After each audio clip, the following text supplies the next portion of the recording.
facebook.com/bonita radio y en Twitter, bonita_radio.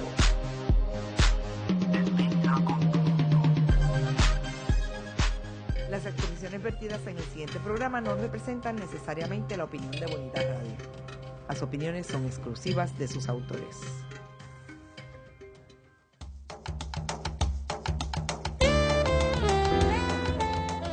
Bienvenidos a Puerto Crítico, un puerto seguro para la crítica, desde el amor y la alegría, desde el compromiso y la solidaridad. Un espacio de análisis y debate donde la ciudad y el pensamiento crítico son protagonistas.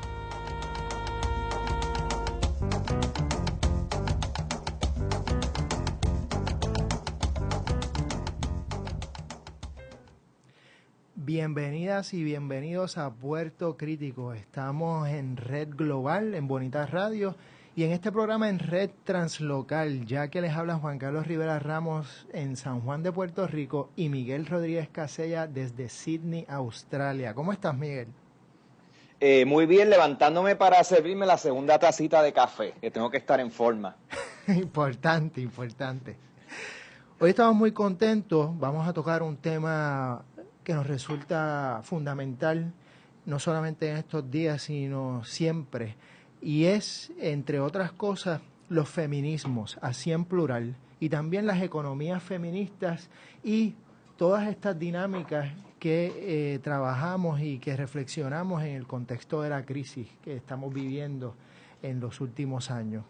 Tenemos a una invitada y estamos muy contentos de tenerla, Verónica Rivera Torres, quien es abogada, presidenta de la Comisión de la Mujer del Colegio de Abogadas y Abogados, coordinadora nacional del CLADEM, que es el Comité de América Latina y el Caribe para la Defensa de los Derechos de la Mujer, y es integrante del Movimiento Amplio de Mujeres. Bienvenida, Verónica. Gracias, Juan Carlos. Hola, Miguel. Estoy bien contenta de estar aquí por fin. Sí, definitivamente. Habíamos tratado de tenerte antes y nos alegra que estés con nosotros. Y tal vez para comenzar precisamente con este contexto de los últimos años y digamos las últimas décadas que hemos vivido bajo este proceso capitalista que le llamamos en la fase neoliberal del capitalismo. De alguna manera, cuando pensamos en feminismos, a veces resulta, cuando vemos algunos adelantos en las políticas públicas y demás, desde las luchas feministas, que algunos adelantos han venido desde unas plataformas tal vez que parecerían ser concentradas en el individuo. Es decir, no tanto en una visión mucho más colectiva desde una plataforma solidaria en el sentido económico o en el sentido social, sino tal vez en trabajos, por ejemplo, que se le dé igual paga a la mujer, que no hayan discriminaciones en unas oficinas, etcétera, etcétera, lo cual obviamente está muy bien, pero tal vez desde una plataforma más social esas políticas no han estado muy claras. ¿Qué tú crees de esto? ¿Crees que es una percepción un tanto errónea del que mira desde afuera o es una percepción que, digamos, es una discusión interna dentro del feminismo? Sí, yo me inclino a pensar en lo segundo, ¿verdad? En una discusión sí interna. Como bien mencionaste, estamos hablando de los feminismos. Uh-huh. Y muchas veces las feministas, pues claro, como pues nos identificamos así, las feministas, el movimiento feminista, pues podría así crear la confusión de que hay un solo tipo de feminismo. Yo integro el Movimiento Amplio de Mujeres, que ahí dentro hay mujeres que lo vemos diferente, ¿verdad? El tema tanto de la economía, cómo nos relacionamos con nuestros cuerpos, sobre derechos, ¿verdad? El discurso de los derechos, o sea, yo digo que cada feminista tiene un libro y una guía de cómo conduce ese feminismo, y eso está marcado por otras ideologías, ¿verdad?, que nos atraviesan y nuestras circunstancias de vida, porque obviamente no todas venimos del mismo trasfondo. Lo que sí yo creo que es importante es que hay que ver los feminismos dentro de ciertos contextos históricos. Hay veces que las necesidades apremian y entonces una se mueve hacia un discurso, lo privilegia porque es importante para adelantar cierta meta, aunque eso después pueda tener ciertas consecuencias, ¿no? No digo que no, las tiene y de hecho yo creo que las ha tenido. Allá en la segunda ola del feminismo por los 70 era bien importante esa cuestión de que si el techo de cristal, las mujeres debemos ser iguales que los hombres, podemos hacer el mismo trabajo, ¿verdad? Esta mentalidad de we can do it. Y en cierta forma, pues, era un poco validar un sistema que era problemático, ¿verdad? Desde mi punto de vista. Y lo validamos porque estábamos diciendo, en esa machina yo quiero estar, aunque sea una machina opresiva, una machina que tenía como resultado no solamente la opresión de la mujer, sino de otros grupos vulnerables al discrimen, ¿no? Y sí, ese trabajo se hizo. Yo creo que ahora estamos un poco recogiendo las consecuencias, ¿verdad?, de tal vez haber apostado a un solo tipo de discurso por demasiado tiempo. Obviamente tuvo consecuencias muy positivas, muchas reformas legales, una concepción distinta de lo que es la mujer y las capacidades de la mujer, pero pues los tiempos cambian, así como en aquel momento ese era un discurso que tal vez cumplía con ciertas o satisfacía ciertas necesidades. Yo creo que ahora pues son otras, ¿no? Otros los tiempos y los discursos deben también amoldarse. Eso sin restar que siempre han habido las feministas socialistas, las feministas anarquistas, o sea, que siempre ha habido feministas que desde el feminismo han cuestionado el sistema imperante, ¿verdad? El sistema capitalista, ahora el sistema neoliberal. Pero yo creo que ahora con este desastre que hay, yo creo que son cada día más las feministas que se van dando cuenta que para poder adelantar la agenda de la mujer en este momento histórico, hace falta también un cuestionamiento del sistema económico que tenemos ahora mismo ante nosotras. Miguel. Sí, no, mi pregunta va un poco en la misma línea de pluralidades de feminismo, pero esta vez quisiera enfocarlo dentro de tu experiencia con grupos feministas en otras partes del mundo, porque entiendo que algo interesante de tu gestión es que has podido exponerte a las luchas, los discursos, las estrategias que se dan en otras partes del mundo. ¿Cómo tú comparas, digamos, esas otras realidades y las maneras como son abordadas con la historia, digamos, del feminismo en Puerto Rico o el presente del feminismo o los feminismos en Puerto Rico? ¿Cómo arrojas luz sobre una, digamos, una mirada comparativa del feminismo en función de lo que ocurre en otras partes del mundo según tu experiencia? Sí, ese examen cada vez que viajo lo hago, ¿verdad? He hecho muchos viajes para hacer trabajo feminista y siempre hago esa comparación. Hay veces que debo decir que las mujeres puertorriqueñas estamos bien chéveres, o sea, me siento bien orgullosa. Yo digo, esto en Puerto Rico lo tenemos súper trabajado y hay en otras cosas que no.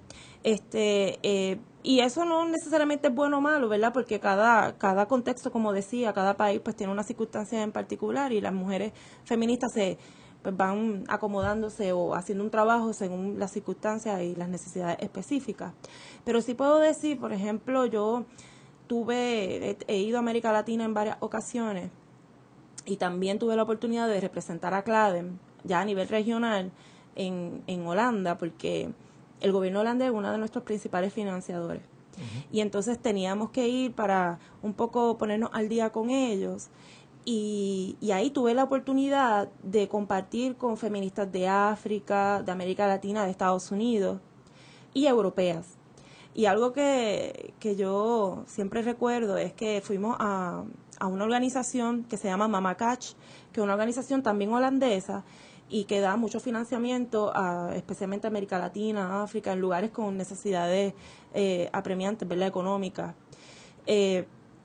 Y nos estaban dando la charla y la directora ejecutiva de Mama Catch y ahí ponen una foto en que decía Feminism Against Capitalism, ¿verdad? Y entonces yo lo vi, me sentí muy convocada porque las CLADEMS es una organización que siempre ha tenido cuestionamientos al sistema neoliberal, pero las CLADEMS son latinoamericanas y somos caribeñas.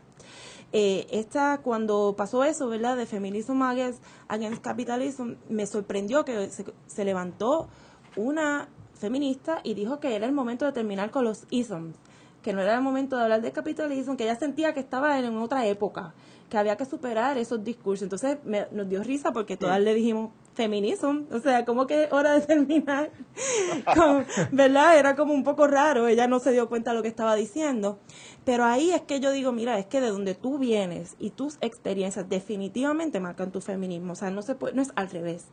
Así que lo que puedo decir es que en América Latina yo he encontrado unos discursos feministas, en primer lugar, que cuestionan la visión de género. Cuando fui al encuentro de feministas en Colombia, me sorprendió cómo estas feministas más jóvenes estaban asumiendo las lecturas de Beatriz Preciado, de Judith Butler, y las estaban estudiando, masticando, y yo digo, todo lo más que podían, ellos lo aprovechaban, o sea, exprimiendo es la palabra, y lo tenían ahí en la punta de los labios y lo discutían muy bien. Ninguna de ellas era mujer, estaban con yo no soy mujer, yo no sé qué yo soy, pero mujer no soy. Pero también en términos socioeconómicos, un discurso ante el neoliberalismo muy claro, una defensa sí de los grupos marginados indígenas que hay en América Latina, que de eso yo he traído mucho a Puerto Rico, o sea, mis visiones, y yo puedo escribir sobre la economía feminista gracias a esas feministas latinoamericanas que he visto, con las que he compartido y que me han enseñado. Sin embargo, cuando fui a Holanda, que me vi tanto como con feministas latinoamericanas como con europeas, las cosas van cambiando, o sea, no se ve igual. Así que si algo he aprendido de esa experiencia en el extranjero, eso, ¿no? Yo siempre lo había sospechado, pero no es hasta que tienes la oportunidad de estar con feministas distintas que tú te das cuenta que en efecto son los feminismos, y que en Puerto Rico hemos trabajado mucho, que le debemos mucho a las mujeres que se fajaron, ¿verdad?, para llevar la agenda de la mujer, porque en realidad, en términos del movimiento, yo puedo ver que hay una diversidad y una pluralidad que nos alimenta todos los días y que nos fortalece.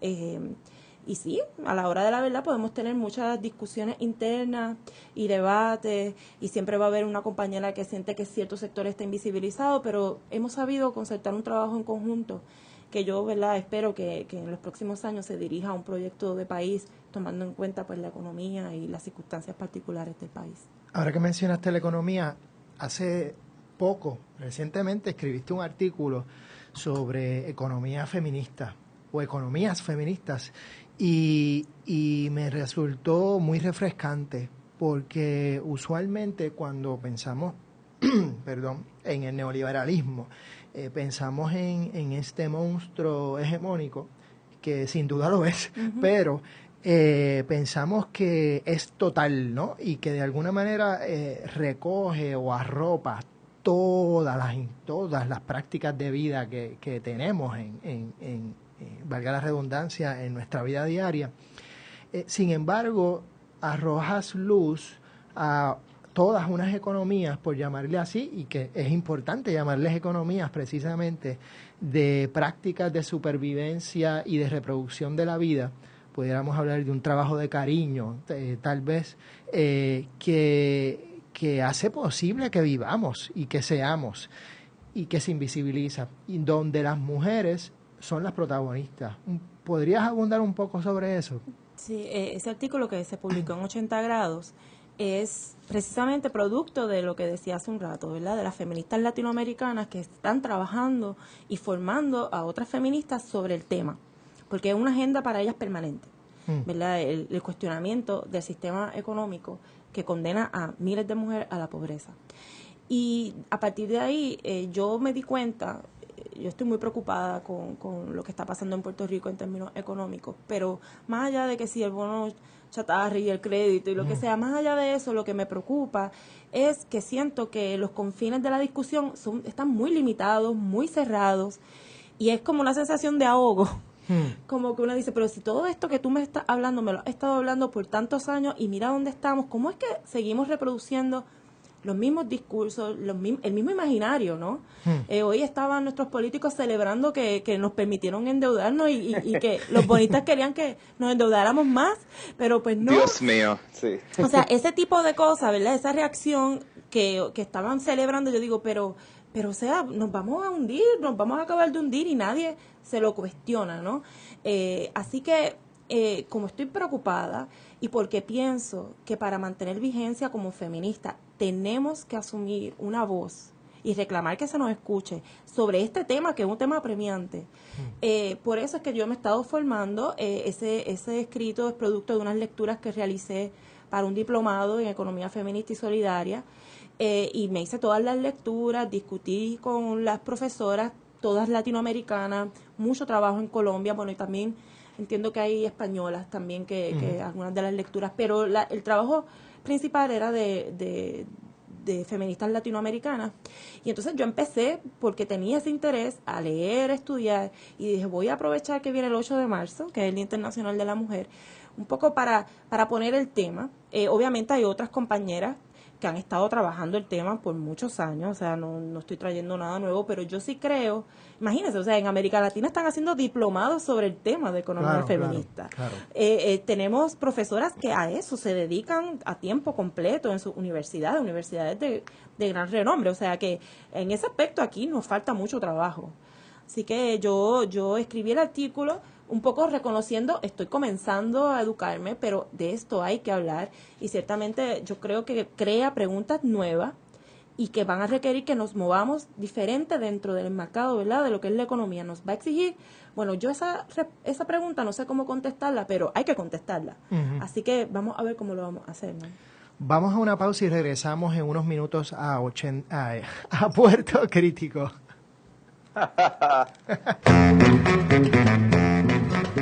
Cultureate. La cultura del mundo tiene su espacio en la red. Escucha las múltiples voces de la diversidad. Entérate de lo que no sabías y cuéntanos lo que no sabemos. Una revista cool y cultural. Cultureate. Todos los jueves a las 5 de la tarde por Bonita Radio. En línea con tu mundo.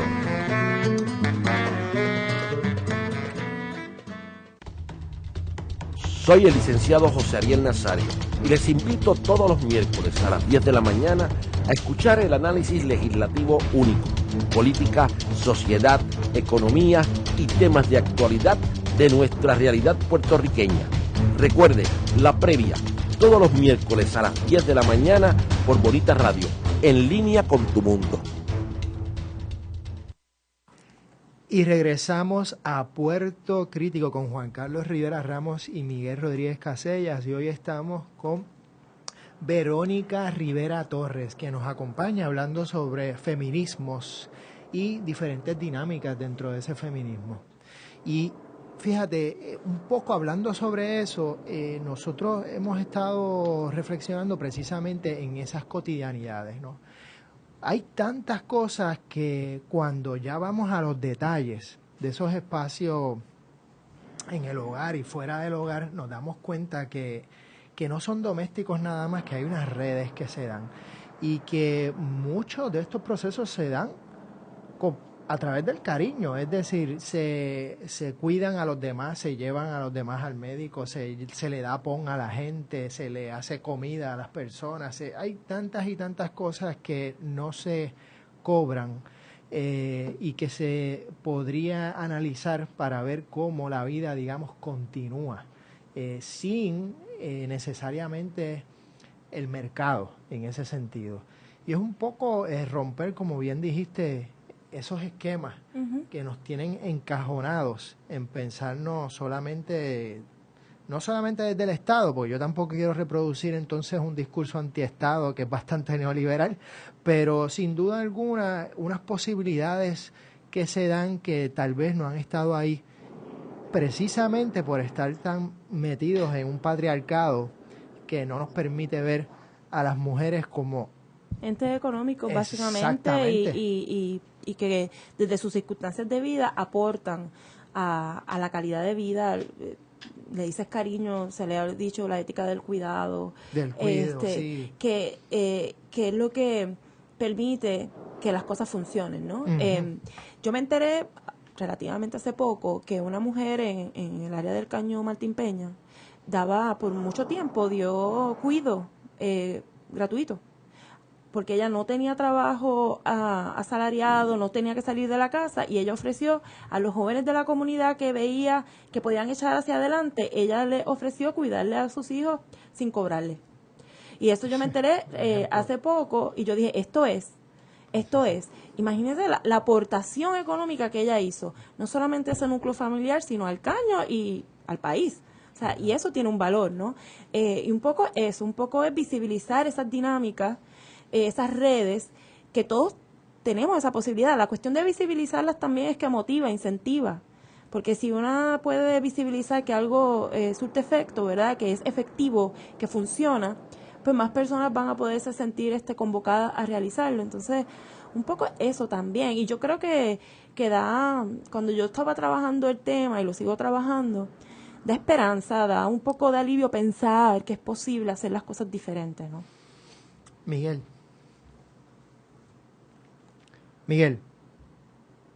Sí, es que un poco lo que estoy escuchando, ¿sí? ¿Me escuchan? Sí, disculpa. Hello. Sí, te escuchamos muy bien.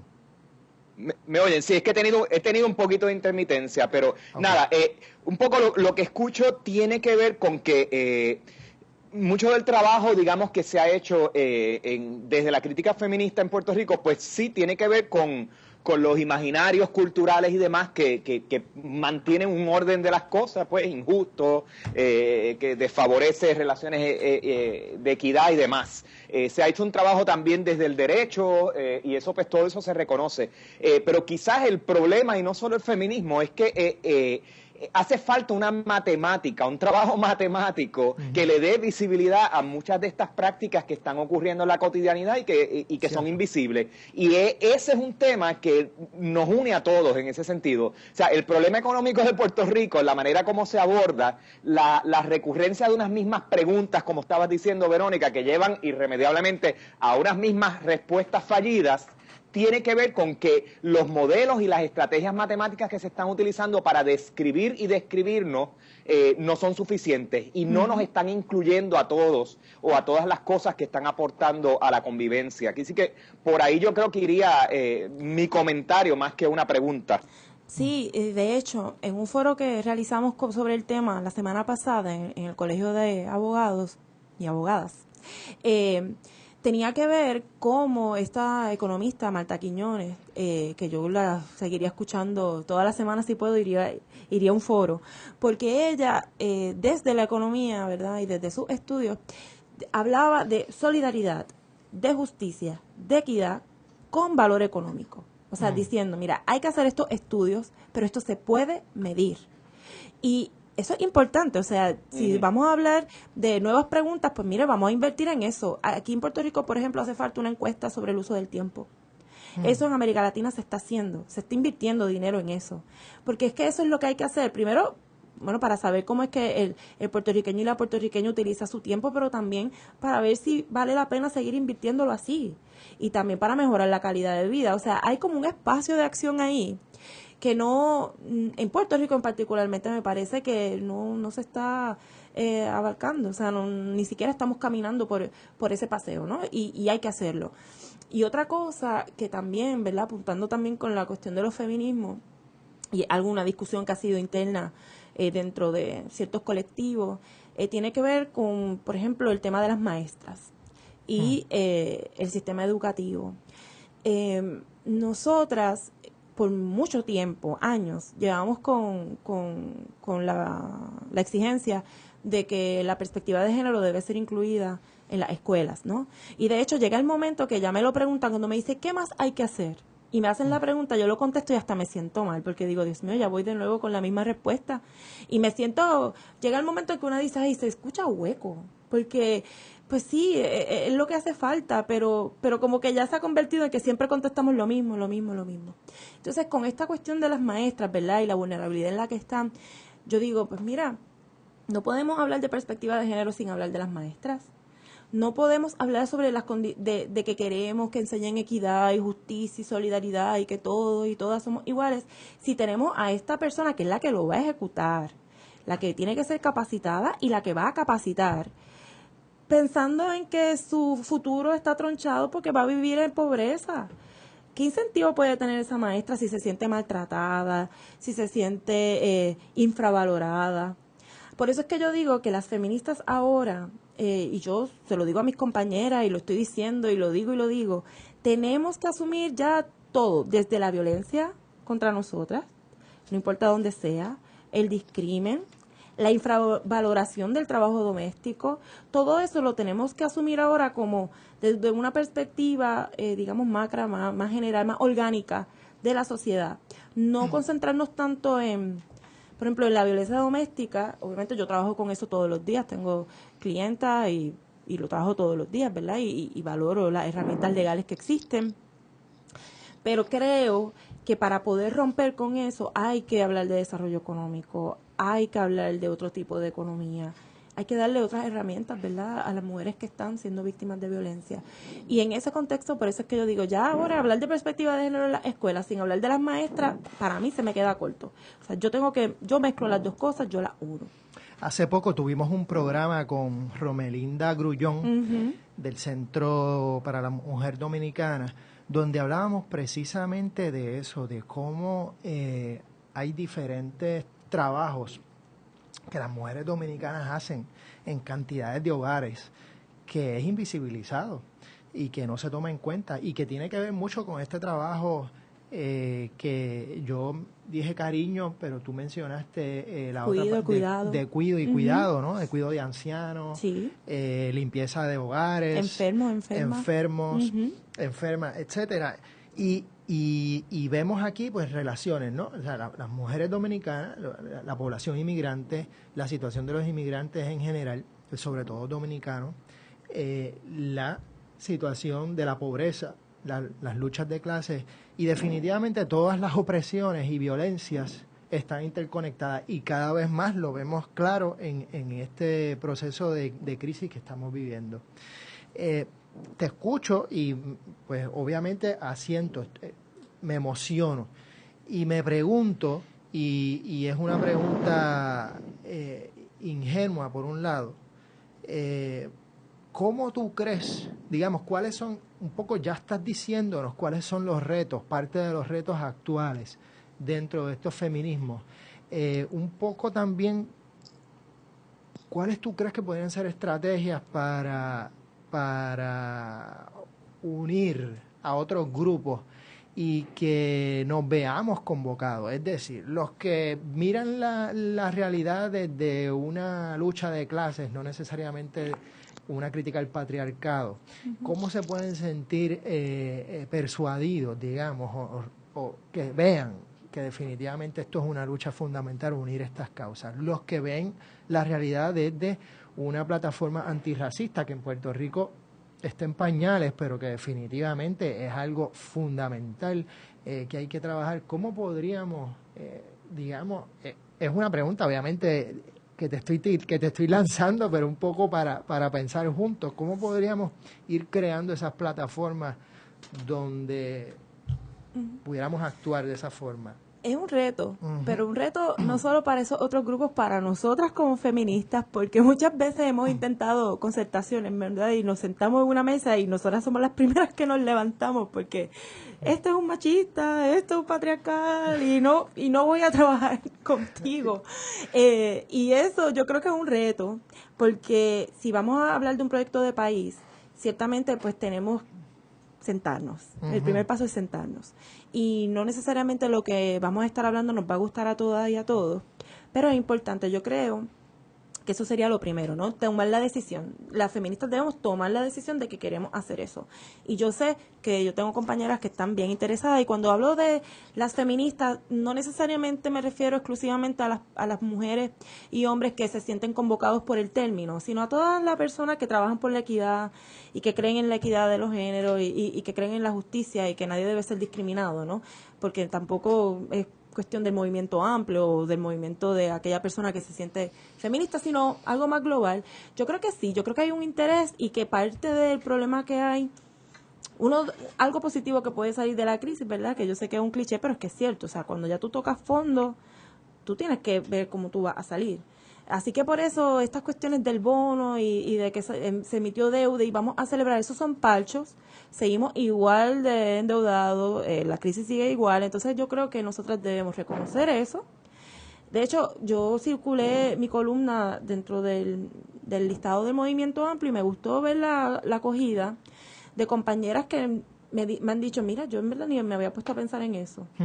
Ni me había puesto a pensar en eso, pero tienes razón, o sea, lo he visto, lo he vivido yo misma, dejé el trabajo, estoy con mi mamá, pues tiene Alzheimer, o sea, que hay mucho trabajo que hacer, pero tal vez ahora sea un buen momento, pero el primer paso es primero decidir que queremos hacer el trabajo y entonces empezar a tocar puertas y sentarnos con estas otras personas que también tienen una crítica al sistema y que tienen la buena voluntad, ¿verdad?, de trabajarlo. Algo importante es que cuando yo hablo de todas estas cosas, obviamente alguien tiene que ceder.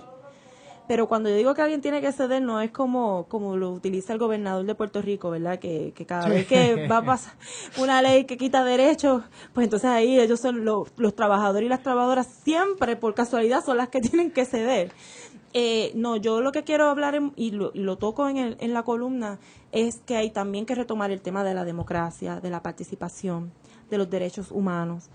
Porque entonces, si partimos de esas premisas, ¿verdad?, y nos sentamos a dialogar de esas cosas también, para tener un entendido sobre ellas, ahí entonces que vamos a poder decir quién debe ceder, cómo se debe ceder, ¿verdad? O sea, porque ciertamente el dinero es el dinero, y entonces hay que ver cómo lo vamos a distribuir. Regresamos en unos minutos a Puerto Crítico. De Letras, todos los jueves. A las 6 de la tarde usted Tiene una cita con el mundo de la literatura. por aquí, por Bonita Radio. Con Dinora Marzán. Y Emilio del Carril.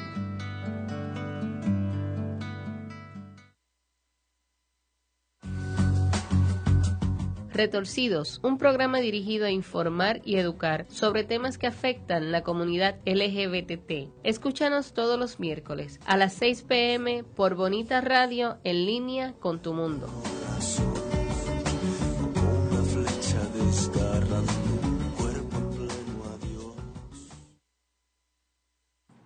Y regresamos a Puerto Crítico con Verónica Rivera Torres. Y Miguel, debes estar por explotar.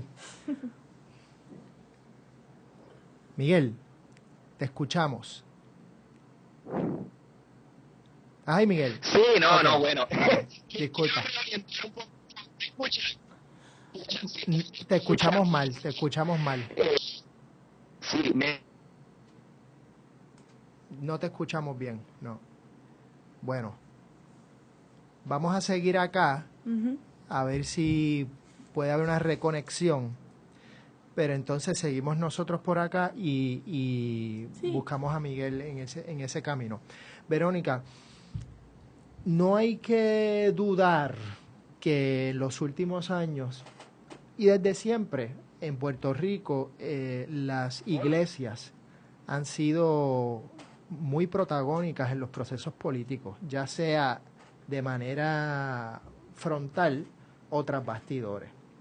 Las iglesias han estado envueltas a través de diferentes campañas de partidos políticos y en diferentes procesos ideológicos que han afectado las políticas públicas que se hacen y que en las últimas políticas públicas que se han intentado lanzar a favor de los derechos de la mujer, de los diferentes derechos de las minorías en cuanto a derechos civiles, han tratado, digamos, de resistir unos cambios.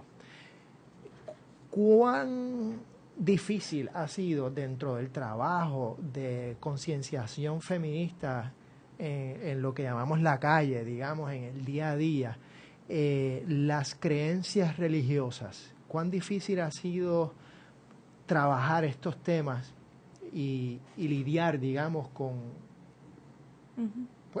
unas diferentes creencias? Sí, yo ese tema, yo siempre lo veo de dos puntos de vista. Uno está los que están en el poder dentro de la Iglesia Católica hacen. Okay. Que es gente poderosa, que manipula, que miente, que tiene poder económico, y no solamente hablo de los sacerdotes, ¿verdad?, o de los pastores o las pastoras, sino de la gente que está detrás de estas personas que están ¿verdad?, en una élite.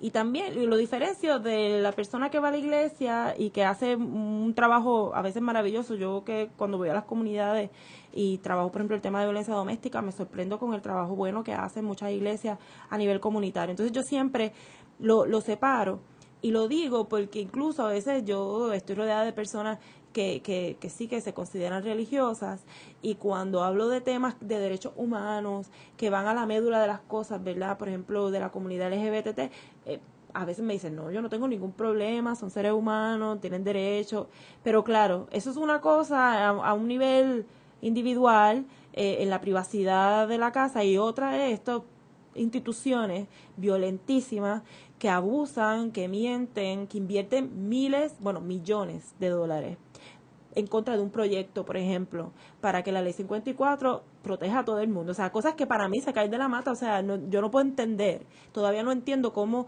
gente de la Iglesia Católica se sentó en una vista pública a hablar en contra de estos proyectos que no tenían nada que no fuera la solidaridad, la equidad, la justicia. Y eso no tiene justificación. Pero si ellos lo hacen, lo que menos justificación tiene es que nuestros políticos utilizan eso de excusa para, ¿verdad?, para convertirse en obstáculos a una agenda de justicia.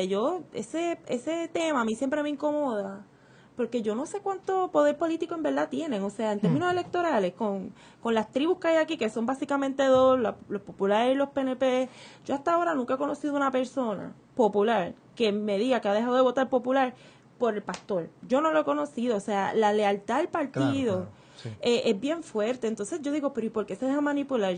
Mi teoría es que hay gente que de verdad no le importa, gente indiferente, o que de verdad hay gente que genuinamente tiene odio en el alma, y entonces utiliza de excusa el supuesto poder electoral de estos grupos religiosos para seguir una agenda de odio. Así que yo soy en eso bien estricta con la intromisión de la Iglesia en los asuntos del Estado. Sobre todo me gusta visibilizar más los desmadres de la Iglesia Católica, porque yo creo que en este país a la Iglesia Católica, que para mí es la más poderosa, o sea, ¿verdad?, históricamente, como que se le pasa mucho la manito, nos cae bien, bueno, hay gente que le cae bien el Monseñor de San Juan, y ¿verdad? Y entonces como que es buena gente, y lealtad a la patria, y todo esto, y yo, no me importa, por mí, o sea, que no haga lealtad a la patria, pero que no vaya a una vista pública a decir que está en contra de ¿verdad?, de una ley antidiscrimen. Así que yo creo, que eso es una agenda permanente en el feminismo. Yo creo que el feminismo ha aportado mucho a la resistencia, ¿verdad?, y a establecer la importancia de la separación Iglesia y Estado. De hecho, el Movimiento Amplio, las únicas camisetas que ha mandado imprimir, en la parte de atrás el mensaje tiene que ver con la separación Iglesia y Estado. O sea, que dentro del origen del Movimiento Amplio y sus fundamentos principales está la defensa de ese principio constitucional, ético, y o sea, no hay forma de no defenderlo y uno poder trabajar dentro del feminismo. Miguel, ¿estás con nosotros? Sí, regresé. ¿Me escuchan ustedes? Sí, muy bien. Un poco en la misma línea que estabas llevando, Verónica. Te pregunto, ahora que ha explotado, que es la palabra que mejor describiría, el asunto de el abuso de menores dentro de la Iglesia Católica, no que no ocurra en otras denominaciones religiosas, pero el tema candente, y claro, es un tema que lleva circulando ya el resto del mundo, pero ya nos llegó el momento en Puerto Rico para lidiar con no uno o dos, cientos de casos que están saliendo ahora. Te pregunto, algunas de las justificaciones que la Iglesia está dando con respecto a esto, y uso la palabra justificaciones, de que esto se tiene que trabajar privadamente, de que la Iglesia tiene que proteger a las víctimas, de que esto es un asunto interno, de que no hay que invocar al Estado, de hecho invocan la separación de Iglesia y Estado en estos momentos. ¿No se te parece un poco esta línea de argumentación de mantenerlo entre nosotros, el tipo de línea de argumentación con el cual se trataban los casos de violencia de género en Puerto Rico, de que eran asuntos privados, familiares, de que no se debe meter el Estado, de que quién es uno para meterse en eso? ¿No te recuerda eso? Y no es el patriarcado, por decirlo así, una norma que también la Iglesia Católica y las iglesias contribuyen a perpetuar y a que no sea cuestionado dentro del debate público. Sí, todo eso. Ciertamente, sí, se parece mucho. Es privado y así es como lo trabajan. Ahora es que ellos lo están apalabrando, ¿no? Ahora es que se les ha exigido que respondan y han tenido que hacer conferencias de prensa y entonces han tenido que dar explicaciones, que yo agradezco que hayan tenido que dar las explicaciones, porque cuando uno lo escucha es que ahí es que uno se da cuenta cuán atrevido es el argumento, ¿verdad? Y osado decir que pueden haber agresiones sexuales dentro de determinada institución privada y que eso no hay que llevarlo al Estado. O sea, cuando uno lo escucha uno dice, pero, o sea, esto como que no pega, esto no hace sentido, y es bueno que hayan tenido que decirlo, porque así es como actúan, y lo hemos sabido siempre, que siempre lo hacen así, y que siempre el cambio del cura, ¿verdad? Eso es famoso, siempre, todos hemos conocido, bueno, quienes nos criamos en el ambiente católico, ¿verdad? Porque debo decir que yo soy una de esas personas, siempre conocíamos al cura que habían cambiado de iglesia. Bueno, también conocíamos al cura que tenía la amiga, pero además del cura con la amiga, siempre hemos conocido al cura que cambiaron de iglesia y como que, ay, lo cambiaron. Y sabemos, o sea, porque era que lo cambiaban, ¿verdad? O porque pasaban cosas. Pero ¿cuáles eran esas cosas? Pues mira, ya era hora que empezáramos a saberlas y que ellos se justificaran. Porque de todo esto, escuchar la justificación es lo que yo pienso que está demostrando lo que nosotros hemos venido diciendo desde hace tiempo. Ahora ellos mismos lo están diciendo, no, pero es que esto es una cuestión que debemos resolver entre nosotros. Claro que no, o sea, todo el mundo sabe que eso no es así. Yo creo que el secretario de Justicia ha hecho unas declaraciones al respecto, ¿verdad?, muy sólidas, de que ellos tienen que dar información. Y es curioso porque no solamente que dicen que hay que resolverlo en privado, sino que hablan de prescripción y hablan de un montón de cosas que uno dice, adiós, pero estos no eran hombres de fe que solamente se encargaban de la cuestión espiritual y de repente están bien materiales, ¿verdad? Bien de la tierra. Y es porque se están defendiendo de una cosa atroz, ¿verdad? Porque esto no es un cura que hizo tal cosa, es que sistemáticamente esta institución internacionalmente se ha reconocido como una institución que tiene entre sus múltiples defectos, tiene como defecto que tiene unos seres que tienen acceso a niños y niñas y abusan de ellos. Definitivamente. Y fíjate, ahora que mencionaste que tú vienes de una tradición católica, yo creo que sí es importante reconocer eso y la responsabilidad que tienen y tenemos aquellos que venimos de una tradición católica o que han estudiado en colegios católicos y que de repente le pidan que apoyen porque son exalumnos al colegio o apoyen tal y cual causa, pues ir y decir, espérate un momento, yo quiero hacer una denuncia abiertamente en contra de todo esto lo que está pasando. ¿Qué ustedes van a hacer para que esto no continúe? ¿Qué ustedes van a hacer para denunciar esto dentro de la institución de la iglesia? Porque ese alboroto tiene que darse en el interior desde la feligresía también, dentro de esas mismas misas. Y si hay que formar la garata, pues se tiene que formar. Y yo creo que eso es importante, el reconocer de dónde uno viene y cuál ha sido la trayectoria, y independientemente si se está desafiliado o no, un poco exigir y decir, mira, ¿qué ustedes están haciendo con esto? Y traerlo constantemente más allá de la prensa. Así que me parece, pero y dentro de esa misma línea, hablaste del poder que tiene la Iglesia Católica en Puerto Rico. Hay tú eres parte de una profesión que es muy poderosa en Puerto Rico, ¿no? Aquí hay muchos abogados y abogadas y el derecho, o por lo menos las leyes. Antes se decía, voy a estudiar leyes, no voy a estudiar derecho, y por algo será. ¿Cómo se maneja, tú siendo feminista, mujer, dentro del universo legal y legalista que impera en Puerto Rico? ¿Cómo se vive ese patriarcado dentro del universo legal? ¿Y cómo se sigue el supuesto derecho dentro de ese mundo legal? ¿Se le reconoce el derecho a las mujeres dentro de ese mundo? Vamos a una pausa y regresamos para hablar un poco sobre esto. Se mira con las manos y se toca con los ojos. Veo. ¿Qué ves? ¿Qué miran las niñas de tus ojos? Color, forma, vacíos, imagen y texto en Veo. El primer museo virtual lo escucha y lo ve a la 1 de la tarde, sábados alternos por Bonita Radio, en línea con tu mundo. Retorcidos, un programa dirigido a informar y educar sobre temas que afectan la comunidad LGBT. Escúchanos todos los miércoles a las 6 p.m. por Bonita Radio, en línea con tu mundo.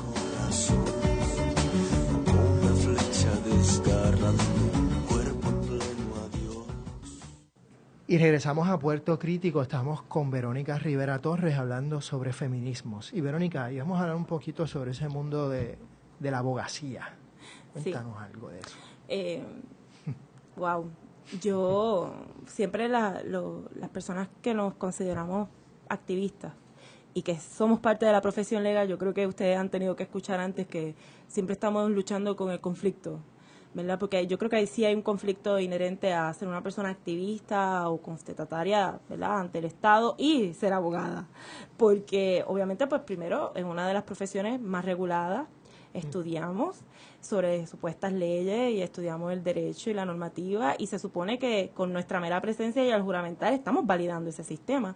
Y es un sistema patriarcal, es un sistema en que el discrimen ya está ahí porque está escrito desde una perspectiva en que no estamos incluidas, las mujeres definitivamente no. Y eso se materializa en cosas tan concretas como los cursos que se dan, cómo es que se dan. Hay estudios que hablan de cómo las estudiantes de Derecho, eso obviamente ha ido cambiando, pero sí hay estudios que dicen que las estudiantes de Derecho no se sienten tan cómodas con los métodos tradicionales de cómo se imparte el estudio del Derecho en las escuelas de Derecho, que es más fácil para los hombres participar, ser parte de esas dinámicas. Y ya una vez que una se gradúa, que empieza el mundo cruel del litigio, que es lo que yo hago, ¿verdad? Porque soy una abogada litigante, pues yo he tenido múltiples experiencias que me hacen cuestionar el sistema tal como está. Pero obviamente al mismo tiempo tengo que decir que me gusta mi profesión. No me arrepiento de ser abogada porque he podido lograr muchas cosas. O sea, a mí me encanta tener a los clientes que ven y que me digan, mire, este es mi problema. Y yo tratar de ayudar a resolverlo, ¿verdad? Y muchas veces la respuesta es no vamos al tribunal ni locos, o sea, esto lo vamos a resolver de otras maneras, sea yo o no su abogada, o sea, esta cuestión de poder resolver problemas, ¿verdad? Un poco abrir las puertas también, yo he escrito sobre eso. Es importante que, pienso yo, que las abogadas que nos consideramos activistas y que vemos el derecho como para tratar de cambiarlo, ¿no? Yo digo que a mí me gusta verlo como que empujamos los límites del derecho cada día un poco más para ver cómo podemos transformar la sociedad. Yo creo que tenemos también una obligación de democratizar lo que es el derecho, las leyes, el proceso judicial. Yo creo que tenemos una obligación de tratar al cliente o a la clienta desde el respeto, escuchar y no decir, mira, es que yo soy esta persona que todo lo sabe y tú me estás pagando para que yo comparta contigo este pedacito de conocimiento a tanto por hora. Yo creo que más bien hay como que decir, vamos a hablar del proceso, te lo voy a explicar. Y de hecho yo a veces entrego copias de las leyes o de algunos casos, algunos clientes porque hay otros clientes que saben que vienen ya gracias a google.com, nos llegan con mucho conocimiento y te dicen, no, pero es que yo busqué el reglamento tal y la ley tal, pero hay otros que ni idea, no sabrían cómo encontrarlo. Y yo muchas veces discuto la ley con el cliente y la clienta ahí sentada. Y hay veces que si me vienen personas muy pobres, pues lo que yo digo es, mira, estos son las organizaciones que dan trabajo pro bono, o la dirijo para que hagan un derecho propio, ¿verdad? Si es un caso que lo puede llevar así. O sea, que yo creo que sí tiene que haber un compromiso de no ser tan leal a la profesión. A pesar de que yo presido la Comisión de la Mujer del Colegio de Abogados, ¿verdad? Que es una de esas instituciones que nace porque existe la profesión legal. Pero yo creo que hay que cuestionar esa lealtad. Yo creo que siempre hay que verlo como, yo soy abogada, me gusta lo que hago, pero en realidad no somos tanto, o sea, no es para creernos que tenemos toda la clave del asunto, porque la realidad es que no la tenemos. Miguel.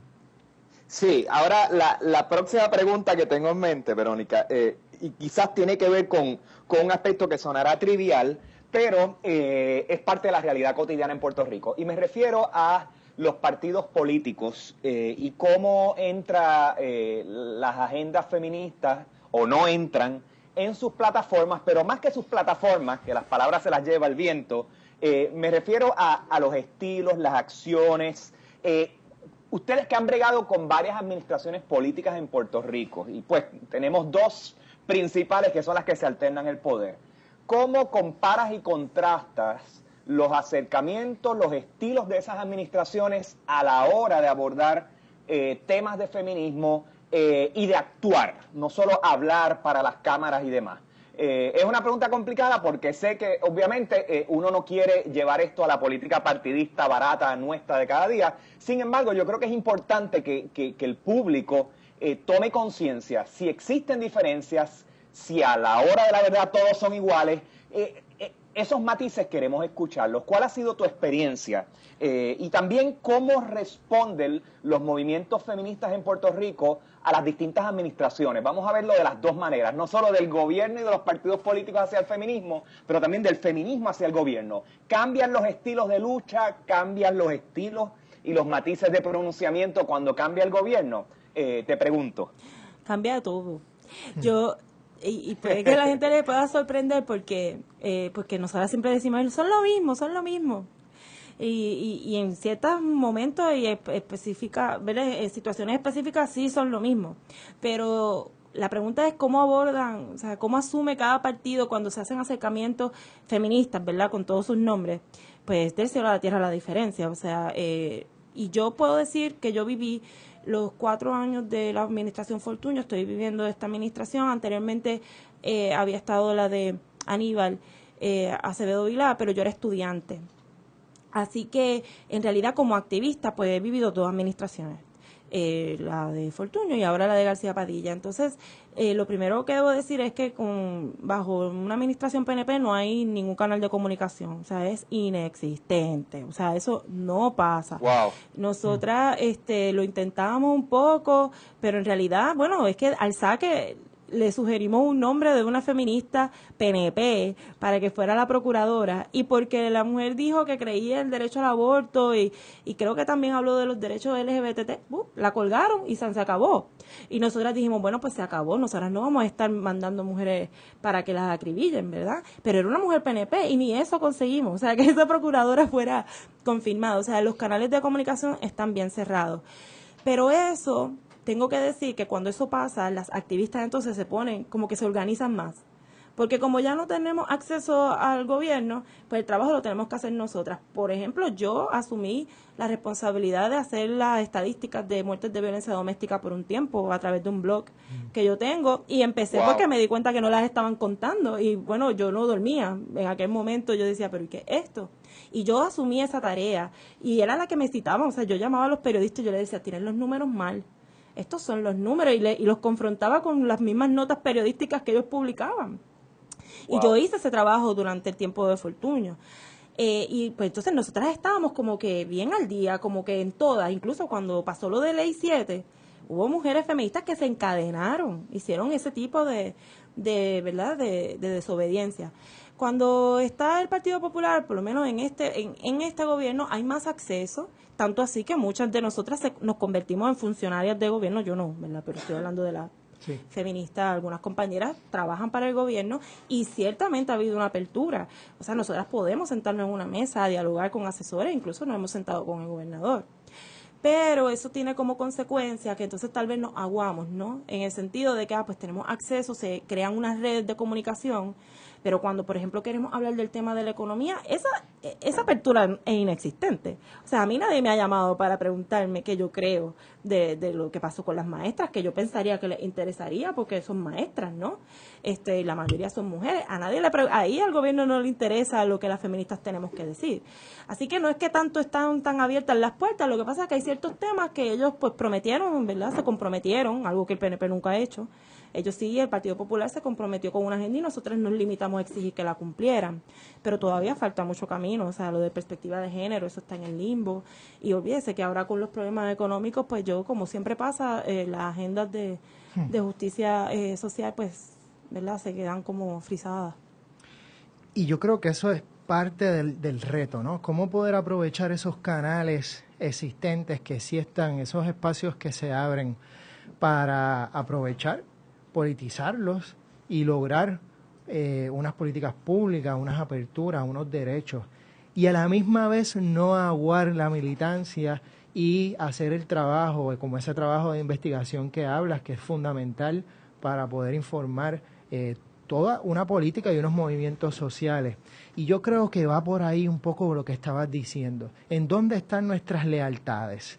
¿Están en los partidos que nos dan esas aperturas o están en algo mucho más profundo? ¿En dónde están nuestras lealtades? Tal vez sí, hay que tener una ética muy clara, y en esto tal vez ser hasta kantianos, tener unos imperativos categóricos y decir, sí, mis lealtades están en la solidaridad, mis lealtades están en el amor, sobre todo en el de las víctimas, sobre todo en esos oprimidos, oprimidas, excluidos, excluidos. Esa opción preferencial por las pobres y los pobres que tienen color, tienen unas orientaciones sexuales, vienen de unas clases sociales, etcétera, etcétera, y son tratados y tratadas y definidas y definidos de acuerdo a todas esas experiencias de vida. Así que un poco, ¿dónde están nuestras lealtades? ¿Están en la profesión? ¿Están en los partidos políticos? ¿O están precisamente en esas vidas buenas que queremos crear desde el amor, desde el cariño, desde el cuidado, desde unas economías solidarias? Muchas gracias, Verónica. Muchas gracias, Miguel. Gracias, Natalia, por estar con nosotros y ser nuestra técnico. Nos vemos la semana que viene en Puerto Crítico.